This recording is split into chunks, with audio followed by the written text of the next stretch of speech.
जय श्री हरि, जय माता लक्ष्मी। आप सभी को बैसाख मास कथा श्रृंखला में स्वागत है। और आज है बरुथनी एकादशी। तो बरुथनी एकादशी भगवान श्री हरि को समर्पित है और बरुथनी एकादशी की आप सभी को अनंत शुभकामनाएं। हम अपने जीवन में कई बार खालीपन और अशांति का अनुभव करते हैं, जबकि हमारे पास सब कुछ होता है और हम जानते हैं ऐसा क्यों होता है। वास्तव में यह संकेत है कि आत्मा को भगवान श्री कृष्ण की आवश्यकता है। हमारी आत्मा को एक दिव्य आध्यात्मिक शक्ति की आवश्यकता है और वैशाख मास से उसी शून्यता को, भक्ति को भरने का अवसर है। तो चलिए इस पवित्र वैशाख मास की कथा का श्रवण करते हैं और कथा में सुनते हैं आज की कथा। व्याध ने पूछा, हे मुनि, भागवत धर्म कौन सा है और इसके कितने द्वारा भगवान विष्णु प्रसन्न होते हैं? शंख मुनि ने कहा, जिससे अंतकरण की शुद्धि होती है, जो साधु पुरुषों को उपकार करने वाला और जिसकी किसी ने भी निंदा नहीं की, उसे तुम सात्विक धर्म समझो। वेदों में, स्मृतियों में बताए गए हैं, धर्म अगर निष्काम भाव से पालन किया जाए तो वह लोक से विरुद्ध नहीं होता है और उसे सात्विक धर्म समझा जाता है। वर्ण और आश्रम विभाग के अनुसार जो 4 प्रकार के धर्म हैं, वह सभी नित्य, नैमित्य और काम्य में 3 प्रकार के माने गए हैं। वो सभी अपने वर्ण आश्रम धर्म को समर्पित हैं, विष्णु को समर्पित कर दिए जाते हैं। तब उन्हें सात्विक धर्म जानना चाहिए। वो सात्विक धर्म ही मंगलमय भगवत धर्म है। अन्य देवताओं के प्रति के लिए सकाम भाव से किए जाने वाले धर्म राजसी धर्म है, जबकि यक्ष, राक्षस, पिशाच इत्यादि के उद्देश्य से किए जाने वाले लोग निष्ठुर, हिंसात्मक और निंदित कर्मों के तामसी कहा गया है। जो सतगुण में स्थिति होकर भगवान विष्णु को प्रसन्न करने वाले शुभ कारक सात्विक धर्मों का सदैव निष्काम भाव से अनुष्ठान करते हैं, वो भगवत यानी विष्णु भक्त माने गए हैं। जिनका चित्त सदैव भगवान विष्णु में लगा रहता है, वह भगवान के नाम में, जपन में लगा रहता है, उनके चरण में विराजमान है, उन्हें भागवत कहे गए हैं। जो सदाचार परायण, सबका उपकार करने वाले, सदैव ममता से रहित हैं, वो भगवत माने गए हैं। जिसका शास्त्र में कोई गुरु, सत्कर्म में विश्वास, जो सदैव भगवान विष्णु के भजन लगे रहते हैं, उन्हें भागवत कहा गया है। तेषां समता धर्म शाश्वतः विष्णु।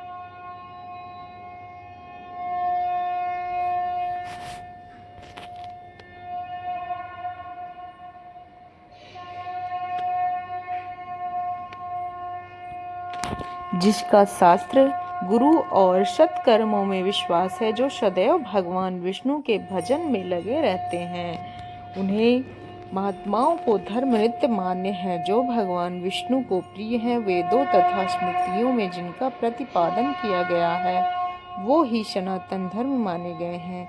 जिनका चित्त विषयों में आसक्त है, वह सब धर्मों में सुनना कुछ भी लाभकारक नहीं है। साधु पुरुषों का मन साधु महात्माओं दर्शन से पिघल जाता है। निष्काम द्वारा श्रद्धा पूर्वक जिसका सेवन किया जाता है, वो भगवान विष्णु को सदैव प्रिय है।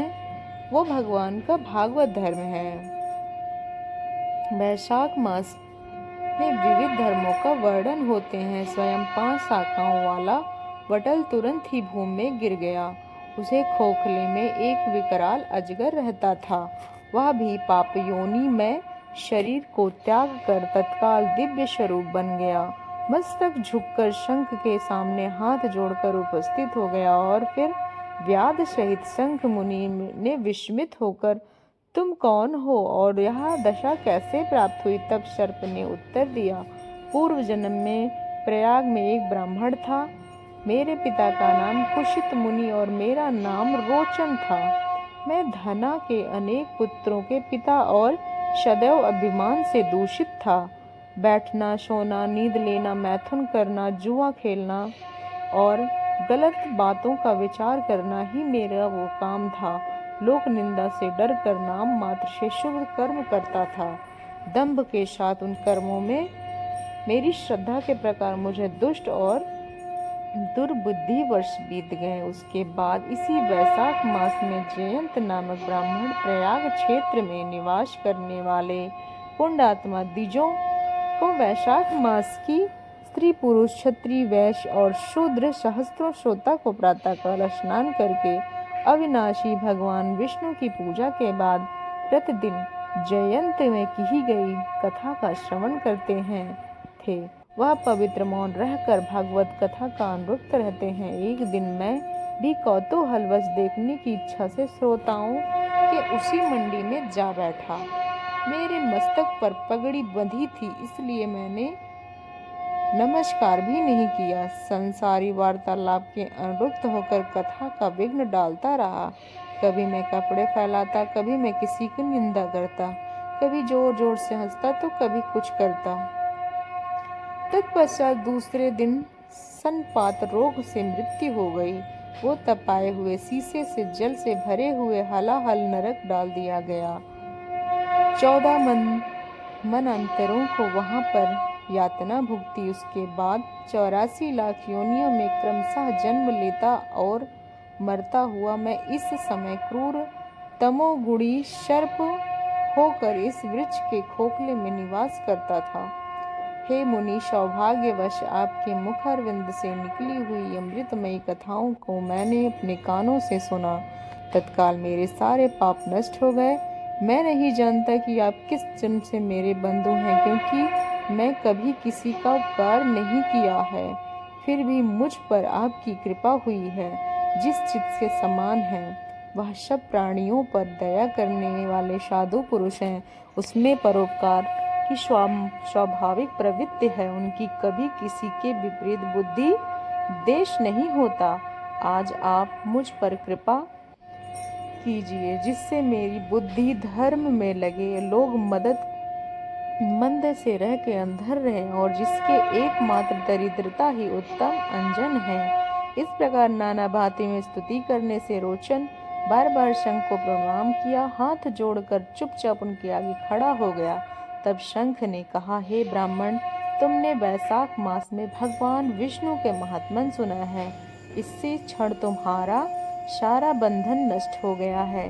हे दुष्श्रेष्ठ, परिहास, भय, क्रोध, द्वेष, कामना अथवा स्नेह भी एक बार भगवान विष्णु के पापहारी नाम का उच्चारण करके बड़े भारी पाप भी रोग शोक रहित वैकुंठ धाम में चले जाते हैं।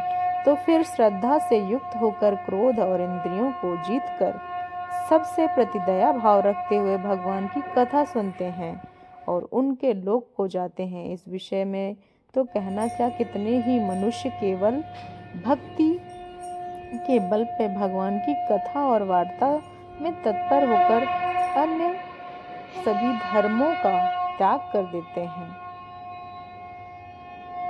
और भगवान के परम पद को पा लेते हैं। देश से जो भी कोई भगवान की भक्ति करते हैं वह प्राण हरणी पूतना की भांति परम पद को प्राप्त करते हैं।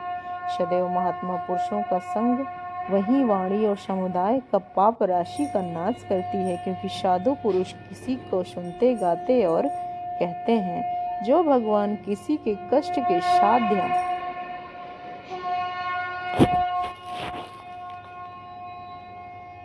स्मरण कर लेते हैं, वह अपना क्रमशः वैकुंठ धाम में देते हैं। उन दयालु भगवान को छोड़कर मनुष्य किसी शरण में जाए,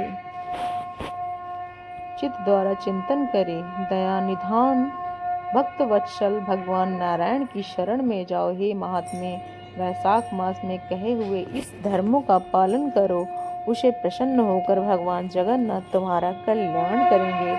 ऐसा कर शंख मुनि व्याध और देखकर चुप हो गए। तब उसके पुरुष पुनः इस प्रकार कहा, हे मुनि, धन्य हो जो आप इस दयालु महात्मा ने मुझे कृपा की। यह मेरे लिए सौभाग्य की बात है। इतना कहकर दिव्य पुरुष शंख मुनि की परिक्रमा करने लगा। उससे आज्ञा लेकर दिव्य लोक को चला गया। उसके बाद संध्या हो गई। व्याध को अपने आप संतुष्ट किया था और उन्हें सायंकाल संध्या उपासना करने से शेष रात बीत गई और शंख मुनि ब्रह्म मुहूर्त में उठे और दोनों पैर धोकर मौन भाव से तारक ब्रह्म का ध्यान करने लगे। तत्पश्चात शौचादि क्रिया से निवृत्त होकर वैशाख सूर्योदय के पहले स्नान किया, तर्पण किया। कर्म समाप्त करके हर्ष युक्त हृदय व्याध को बुलाया और बुलाकर उससे राम इन 2 अक्षर वाले नाम का जप करो, जो वेद से भी अधिक शुभ कारक है।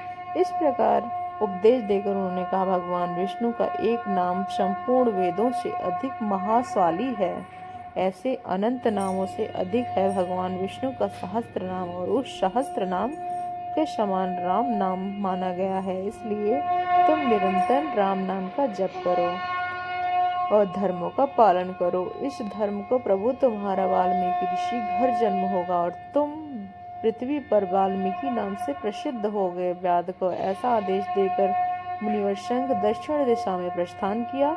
व्याध ने भी शंख मुनि की परिक्रमा करके उनके चरणों का प्रणाम कर आगे देखता रहा। फिर उसी अति योग वैशाख उक्त धर्मों का पालन किया। जंगली कायात, कटहल, जामुन, आम आदि फलों से राह चलने वाले थके मांदे बधिकों को भोजन कराता रहा। जूता, चंदन, छाता, पंखा द्वारा बिछावन आदि छाया परिश्रम के पसीने का निवारण करता रहा। प्रातःकाल स्नान करके दिन प्रतिदिन राम का नाम जप करता रहा। इस प्रकार अनुष्ठान करके वह दूसरे जन्म में वाल्मीकि का पुत्र हुआ। उस महाशयी वाल्मीकि के नाम से विख्यात हुए। वाल्मीकि जी के अपने मनोहर प्रबंध रचना द्वारा संसार में दिव्य राम कथा को प्रकाशित किया, जो समस्त कर्म बंधनों का अनुच्छेद करने वाली है। मिथिलापति वैशाख मास महात्म्य का ऐसा ऐश्वर्य सुंदर प्रदान करने वाला है। व्याध का भाव प्राप्त हो गया। जो मनुष्य इस कथा का सुनता है, वह श्रवण करता है, वह पुनः दोबारा माता के गर्भ में जन्म लेकर इस भौतिक संसार में नहीं आना पड़ता। यही है इस कथा की सबसे बड़ी महत्ता। आज की वैशाख मास की विशेष कथा अगर आपको अच्छी लगी हो तो हमारे वीडियो को ज़्यादा से ज़्यादा परिवारजनों और मित्रजनों के साथ शेयर करें और अगली कड़ी में सुनने के लिए हम कल अगले अध्याय के साथ पुनः आप सबके बीच में उपस्थित होंगे। तब तक के लिए अगर आपने चैनल को अभी तक सब्सक्राइब नहीं किया है तो कृपया पूर्वक सब्सक्राइब करें और वीडियो को ज़्यादा से ज़्यादा लोगों तक शेयर करें। आपका दिन मंगलमय हो, इसी आशा के साथ आपसे विदा लेती हूँ। और चैनल पर नए हैं तो सब्सक्राइब करते हुए जाइएगा। और आप सभी को वर्तनी एकादशी की कथा श्रृंखला की बहुत बहुत शुभकामनाएं। आज सोमवार 13 अप्रैल को वर्तनी एकादशी के रूप में मनाई जाती है और श्री हरि की उपासना, श्री कृष्ण की उपासना करके अपने आध्यात्मिक चेतना का उजागर करते हैं। वर्तनी एकादशी की कथा आपको श्रवण सुननी है तो हमारे चैनल पे आप जाके सुन सकते हैं। जय श्री कृष्ण। राधे राधे। कृष्णाय वासुदेवाय हरये परमात्मने प्रणताक्लेशनाथाय गोविंदाय